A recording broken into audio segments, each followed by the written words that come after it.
Ya, baik. Sampaikan ke majelis hakim, saya tidak ridho dunia akhirat. Ya. Dipaksa, didorong, dihinakan. Ya. Betul-betul melakukan semacam drama. Gue dicengkram, didorong kasar dengan gue sakit. Coba bayangkan kata-katanya sama persis dengan yang diucapkan oleh Rizik. Dia diseret-seret, tidak dihargai, ya kan? Dan juga merasa dihinakan. Itu persis kata-kata yang dikeluarkan oleh Rizik sih. Sakit tau gue. Bapak gue polisi gak pernah melakukan anak kayak gini. Gak pernah ngelakuin lingkungan kayak gini.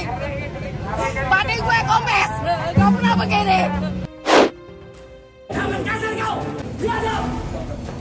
Menkasar kau, biadab. Kau menkasar. Kenapa kau masuk pengacara?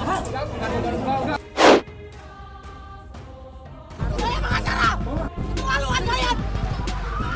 Masih apa ini? Apa ini?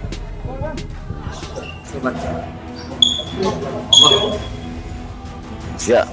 Tak, saya didorong, saya tidak mau hadir. Ini strategi yang mungkin efektif memainkan psikologi massa. Massa bisa semakin marah atas dimunculkannya persepsi bahwa Rizik Syihab dizalimi melalui drama ini.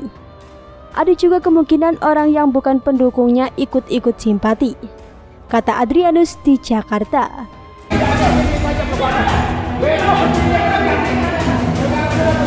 Dan ini memang by design, sengaja dilemparkan oleh mereka-mereka untuk membuat kegaduhan hukum di negara ini.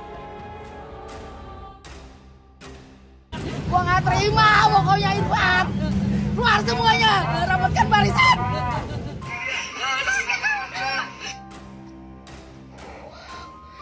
Keluar Irfan, rapatkan barisan. Maksudnya barisan ubur-ubur. Iya, pasukan ubur-ubur, pasukan nasi bungkus. Sakit tau gue. Bapak gue polisi gak pernah melakukan anak kayak gini. Gak pernah ngelakuin lingkungan kayak gini. Pandai gue kompes, gak pernah begini.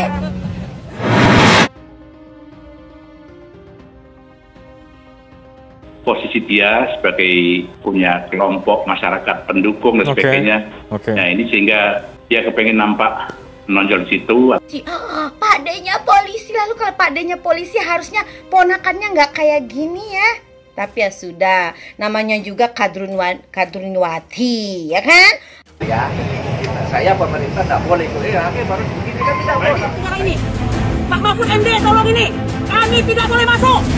Kami pembela Habib ini tidak boleh masuk. Ada apa ini Pak? Saya dengar kemarin ada, Pak Mahfud MD ini kami begini kan. Saya dengar itu viral, tetapi ketahuilah bahwa saya bukan hakim.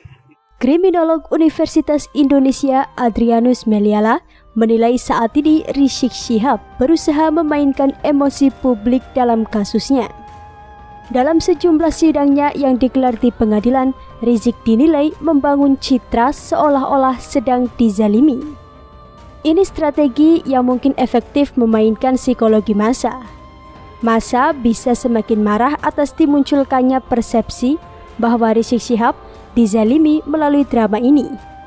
Ada juga kemungkinan orang yang bukan pendukungnya ikut-ikut simpati, kata Adrianus di Jakarta. Kotor ya, dia mengatakan itu adalah hukum ini adalah hukum dari presiden, padahal bukan. Saya tidak mau hadir. Sampaikan ke majelis hakim, tidak ridho dunia akhirat. Kualitas mulutnya Rizik Syihab itu rendah sekali ya, selalu menyampah di negara ini. Rekam apa? Rekam apa? Anda ini siapa? Rekam apa? Ini nanti Anda ingin menuduh saya. Ini yang dibilang Habib. Tidak. Saya didorong, saya tidak mau hadir. Dipaksa, didorong. Jangan pernah memperlakukan secara istimewa kepada terdakwa yang bernama Rizik Syihab. Maka Habib akan mendapatkan seperti ini. Jangan panggil-panggil Habib lah. Panggil aja dia saudara terdakwa. Majelis Hakim bertanya kepada saudara. Terdakwa tidak menjawab pertanyaan Majelis Hakim yang mulia. Karena jelas dia memang terdakwa. Gak perlu manggil-manggil memuja-muja dia Habib. Karena Rizik ini bukan Habib. Sebelumnya, Majelis Hakim Pengadilan Negeri Jakarta Timur memutuskan menggelar sidang kasus Rizik secara offline. Majelis Hakim tidak ingin kehadiran Rizik di ruang pengadilan menimbulkan kerumunan massa. Perma nomor 4 tahun 2020 tentang administrasi dan persidangan pidana secara elektronik menjadi landasan keputusan tersebut. Namun, Rizik dan penasihat hukumnya menolak sidang virtual atau sidang online. Rizik merasa diperlakukan tidak adil lalu meninggalkan sidang. Beberapa kali dia dan kuasa hukum meluapkan emosi dalam sidang.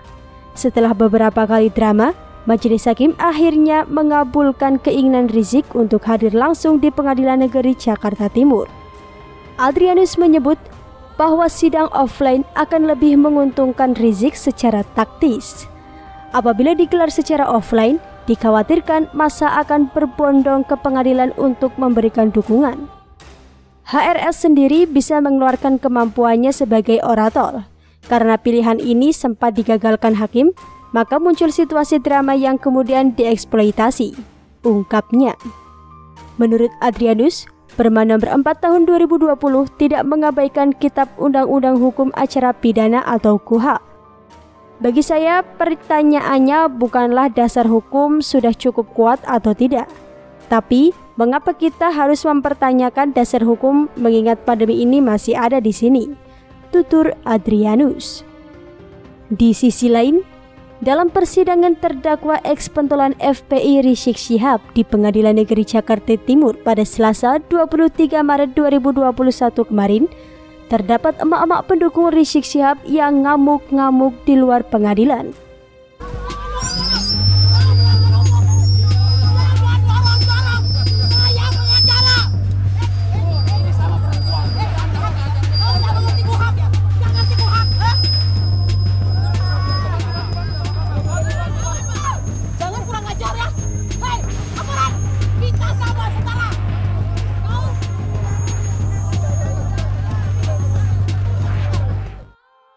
Para emak-emak tersebut ngamuk hingga nangis kejar karena mengaku mendapat kekerasan dari kepolisian.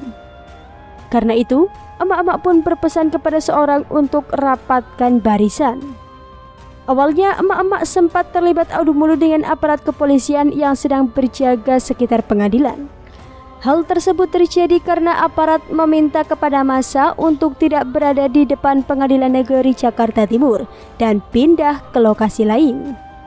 Namun, emak-emak itu tidak terima dan melakukan aksi saling dorong dengan poluan yang berjaga.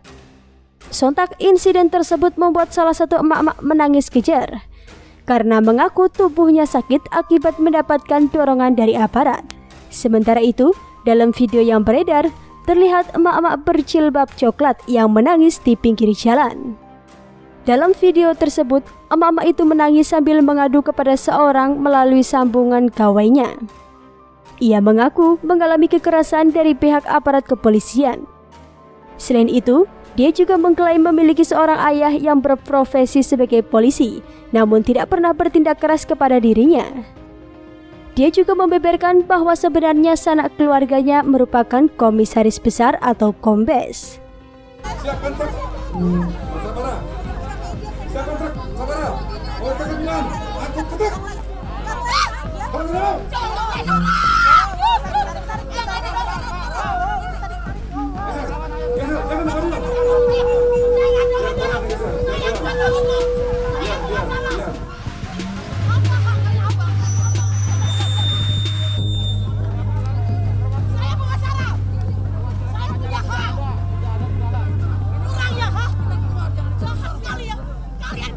Atau siapa, ha? Mewakili siapa kamu? Atas siapa apa ini?